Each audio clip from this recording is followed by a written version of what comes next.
Welcome to my channel. English series official Dutton Yellowstone has finally provided the complete background of John Dutton's enigmatic death in the most recent episode, 353. The third episode of Part 2 in the 11th episode of Season 5 advances the main plot and leaves us wondering what hope the Duttons have for maintaining their future, particularly their ranch.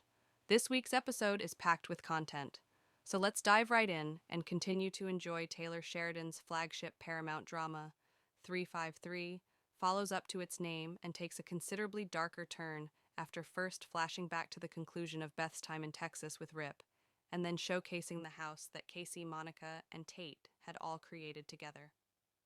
Here we learned that John Dutton was murdered the same evening that Casey and Monica completed their home renovations and Beth returned from Texas.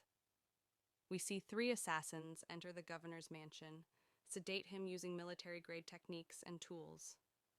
They inject John between his toes to prevent him from resisting, and then carry him into the toilet and across the hall. There they shoot him in the head with his personal service weapon, although Kevin Costner is replaced by a body duplicate. Yellowstone gives us the impression that we are seeing the murder of John Dutton while traveling. Beth has a pain in her chest the instant John is killed. She knows it's something else, but she phones Rip.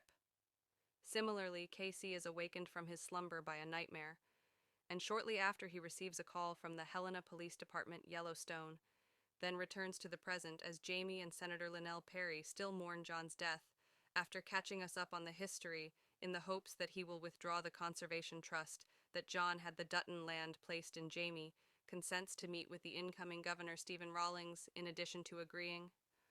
Rawlings want to reinstate the lease that was initially granted to Market Equities. Perry disagrees with Jamie's desire for the state to use eminent domain to take the Dutton property by force. She has actually changed her mind. Perry cautions them against turning Montana's Paradise Valley become a tourist destination like Jackson, Wyoming, also known as Jackson Hole, which is no longer able to support itself, independent of that industry. Even though he was the one who initially struck the agreement with me, Clara Brewer, John's former assistant, follows Perry and abandoning Jamie and Rawlings' intentions. She asked the senator for a job since she can't work for a man who wants to ruin all the good her previous boss did. Perry concurs, but not before hinting that she should free from confidentiality commitments. Utilize her current job list to alert others, likely Casey and Beth, about Jamie and the incoming governor's plans for Montana. Then that last, a can of worms, is revealed.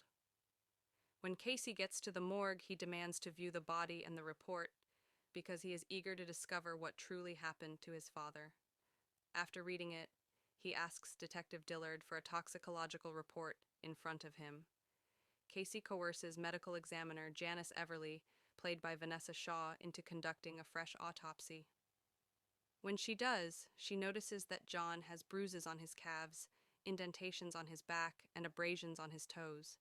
She doesn't consider it as a homicide until Casey has used some of his military maneuvers to make a point. She acknowledges this does show signs that he was forcibly restrained and expresses regret for first missing it. Casey answers, "You're supposed to miss it." Casey then informs Beth that he must speak with Jamie. She begs you leave him to me, but her requests are ignored. Casey storms into his brother's office and hurls Jamie over his desk with explosives. Jamie attempts to persuade Casey that he had nothing to do with their father's death before he can launch another attack. He makes the straightforward case that killing their father would not benefit him, because he is no longer in the will. "I do not benefit from a F airport.